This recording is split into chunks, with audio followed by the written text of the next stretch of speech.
Господин Бишев, Македонија се наоѓа во најсериозната политичка криза во изминатите 25 години. Дали е загрозена стабилноста на денарот и каква е ликвидноста на банкарскиот сектор во Република Македонија?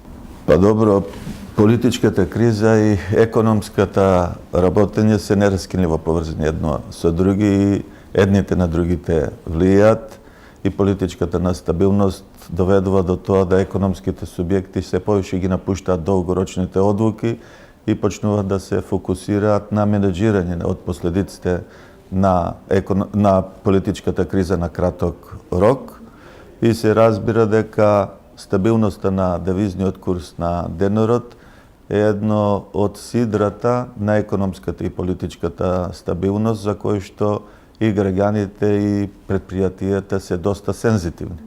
И затоа од монетарното осамостојување па до денес скоро сите економски субјекти, вклучително и Народна банка на Република Македонија, па и владите се определија да клучно сидро на стабилноста на македонската економија биде девизниот курс на денарот.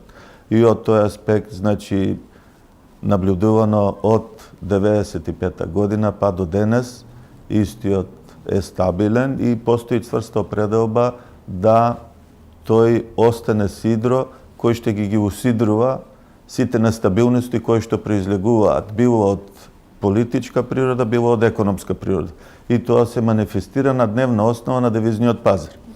Значи, сегашните случувања кои што се реализираат на девизниот пазар, де факто кажуваат да оваа ситуација долгорочно гледано ќе има економска цена и затоа добро е истата да биде решење. Инаку гледано технички, девизниот курс Централната банка може да го брани со повисоки каматни стапки, меѓутоа тоа ќе зголеми економската цена на одржувањето на таквиот курс, а исто така на одржување на одреден амбиент на стопанисување во услови на политичка нестабилност.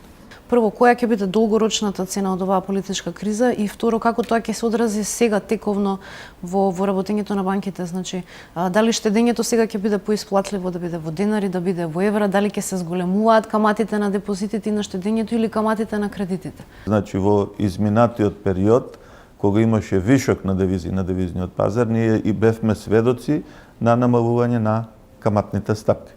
Сега политичката криза влијае во насока да економските субјекти се чувствуваат несигурни, тие почнуваат да ги трансформираат своите заштеди од денари во девизи, исто така приливот на девизи од странство успорува и тоа генерира да има прво кусок на девизи на девизниот пазар и за да истиот пазар се урамнотежи, потребно е цената на домашното штедење да се зголем.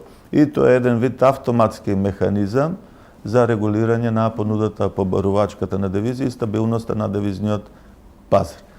И од тој аспект, значи, долгорочно гледано, како ќе растаат ризиците, така ќе растаат и каматните стапки и обратно, како ризиците ќе се намалуваат, така каматните стапки ќе паѓаат.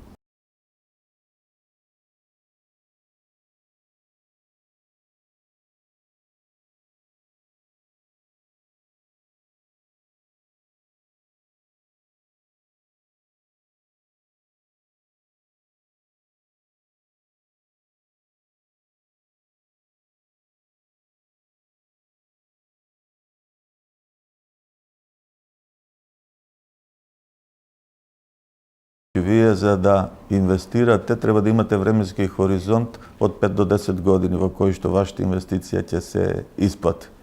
И значи во тај временски хоризонт вие покрај економските параметри ги проекцирате и политичките параметри, значи дали во таа национална економија ќе има стабилност за да вие си ги повратите вашите средства.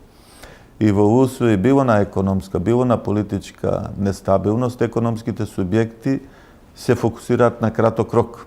Односно, те почнуваат своето време најмногу да го трошат како да управуваат со ефектите од кризата, наместо да имаат долгорочен рок да инвестираат.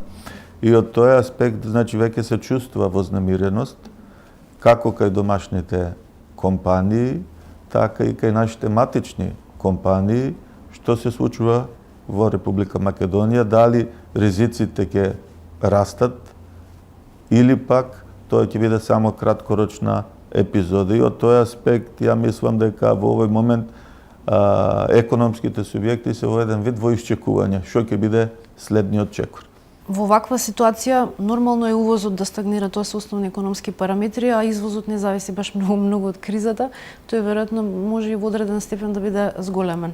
Дали можеме да очекуваме намалување на цените на производите за широка потрошувачка?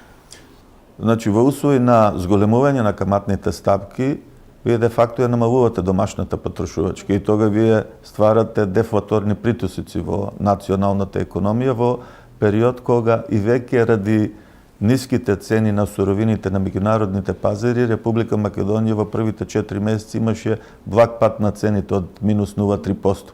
Значи, сега овие дефлаторни притисоци ќе се зголемат и се разбира во услови на неизвестност населението го одложува своето трошење. Вие нема да купите нови чевли, нема да купите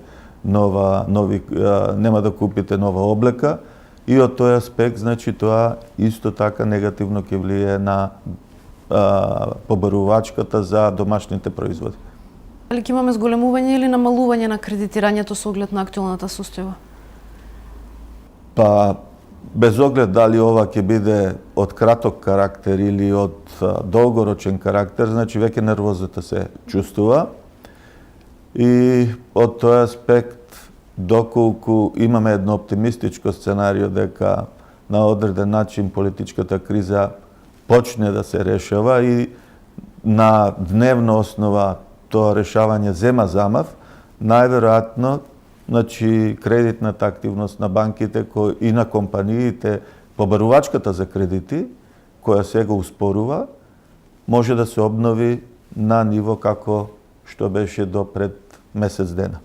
Доколку пак кризата продолжи да се развива, тога и нормално е да се очекува дека ќе дојде до успорување на кредитната активност и доколку биде потребно значително натамошно зголемување на каматните стапки, ние можеме да дојдеме и во зона на стагнација на кредитната активност и како што објави вчера Народна банка на Република Македонија, до скоро нулти економски раст во зоната од 0 до 1,6-1,7% годишно, што за македонската економија е многу ниско. И во такви услови, бидејќи долгот било на приватниот, било на јавниот сектор, е сооднос помеѓу бруто домашниот производ кој е во делителот и долгот, тога и долгот на приватниот и долгот на јавниот сектор ќе се зголеми. Ова не е прва криза која што ја погодува Република Македонија, зборуваме од политички аспект, меѓутоа не е ни прва криза која што делува на финансиите, односно во банкарскиот сектор. Може ли, ако ги иземеме првите години на осамостојувањето кои што се силно турбулентни и формирањето на финансиската и монетарната независност на Република Македонија, да подсетиме кои беа и другите кризи во кои што мораше да се интервенира со мерки од Централната банка за стабилизација на пазарот? Па добро, во поново време имавме кризи, значи тоа беше прво до 95-та година ембаргото од Грција, потоа беше 99-та година Косово и бомбардирањето на Југославија, 2001 година, 2012 и 2013 беше кризата со еврозоната. Меѓутоа, ја поинаку би го поставил прашањето. Значи, дали имаме, за разлика од претходните кризи, кои што беа предизвикани од фактори кои што не зависеа од Македонија, значи, зашто нам ни треба сами да си предизвикуваме криза? И од тој аспект, значи, во препораките за водење на одговорна економска политика се зема дека стабилноста на макроекономскиот амбиент за стопеднесување не е одговорност на економските субјекти, туку тоа е одговорност на носителите на економската политика. И долгорочно гледано, економските субјекти многу тешко ќе можат да се справат на такви шокови. Значи, тие ќе го прилагодат своето работење, ќе се одржува економијата на одредено ниво, меѓутоа нема да има просперитет, нема да има раст, нема да има зголемување на животниот стандард. Кои се најголемите ризици во оваа ситуација? Па ризиците во оваа ситуација е да влеземе во еден магиосен круг во кој што ќе се вртиме и од кој што тешко ќе се излегува, да влеземе во зона на стагнација, да ризикот на земјата енормно се зголеми, што ќе го прави движењето на капитал од странство во Македонија исклучително скапо или ќе застане, и тога и Македонија ќе биде земја која ќе мора да се потпира само на своето домашно штедење. И што им порачувате на политичарите? Па и да бидат храбри, да бидат разумни и да повеќе размислуваат како бизнисмени отколку како политичари. Јас ви благодарам за овој интервју. Благодарам и вам.